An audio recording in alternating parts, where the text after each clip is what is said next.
I'm going to show you two retirement realities today. Reality 1, the average.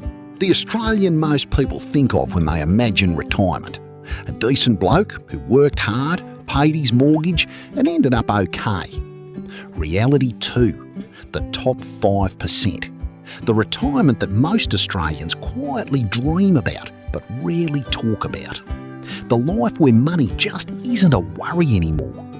By the end of this video, you'll know exactly what separates these two people.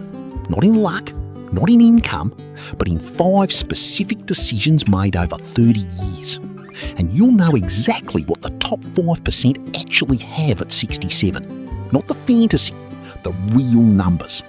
Let's start with the average, because without the baseline, the top 5% means nothing. The average Australian at 65 to 69 has about $420,000 in super.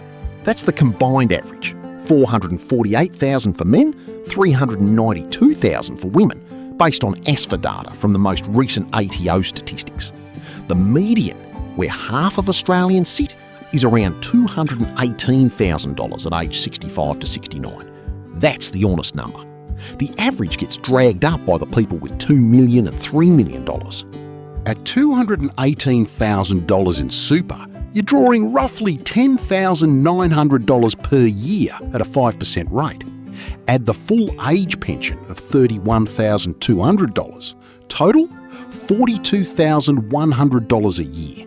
Just above modest, not comfortable. That's where most Australians actually are. Now let's talk about the top 5%. To be in the top 5% of retirees in Australia at 67, you need a total net worth, including your home, super and all other assets, of approximately $2.8 million to $3 million. In super alone, the top 5% typically have between $1.2 million and $2 million at retirement age. These are the people who maxed contributions for the last decade, received employer contributions on high salaries, and let compound growth do its work over 30 years. Their annual retirement income breaks down like this. Super drawdown at 4% on $1.5 million, $60,000 per year. Tax-free because they're in pension phase. They don't qualify for the age pension. Their assessable assets are well above $722,000, so no pension, but they don't need it. They typically have $200,000 to $400,000 in investments outside super. Dividend income of roughly $10,000 to $20,000 per year. Total annual income, $70,000 to $80,000 per year, sometimes higher. No pensioner concession card. They pay full price for prescriptions, energy, everything. But at $70,000 plus a year, a $31.60 prescription isn't keeping them up at night. Their home is fully paid off, typically worth $900,000 to $1.4 million depending on location. That asset isn't generating income, but it's their safety net for aged care, a health emergency or an inheritance. Now, what did they actually do to get there? I've noticed 5 things that almost every high net worth retiree has in common. These aren't secret strategies, they're not insider tricks, but they are things that most people talk about and very few actually do. Number 1, they started salary sacrificing in their 40s, not their 60s. This is the big one. The top 5% didn't discover salary sacrifice at 58 and panic contribute for 5 years. They were putting an extra $300 to $500 per fortnight into super from their 40s. A bloke named Alan from Brisbane, not wealthy by any stretch, was a secondary school teacher, earned $85,000 a year his whole career, never made more than $90,000. But from the age of 42, Alan's salary sacrificed $400 per fortnight into super. By 67, Alan had $1.1 million. He didn't have a high income. He had a consistent habit started early enough for compounding to do the work. The maths is unforgiving. An extra $400 per fortnight at age 42, compounding at 7% for 25 years, adds roughly $540,000. The same $400 started at age 52 adds about $210,000. Same amount, same fund, half the outcome. Number 2, they treated the family home as an asset, not a lifestyle upgrade. The top 5% typically own their home outright by 55, sometimes earlier.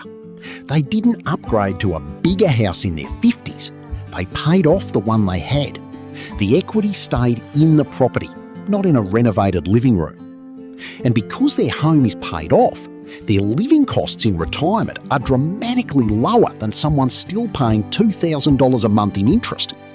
A retiree with a paid-off $900,000 home and $1 million in super is better off than one with a $1.5 million home and a $500,000 mortgage. Number 3, they had income outside super. Almost every top 5% retiree I've looked at had something outside super generating income by retirement, usually shares, ETFs or a small investment property. Not to replace super, just to reduce how fast super depletes. A dividend income of $15,000 per year outside super means they draw $15,000 less from super each year. Over 20 years, that's $300,000 saved from depletion, plus whatever compound growth that $300,000 earns staying in super. Number 4, they checked their super fees at least once per decade and switched when needed. This one seems small. It's not.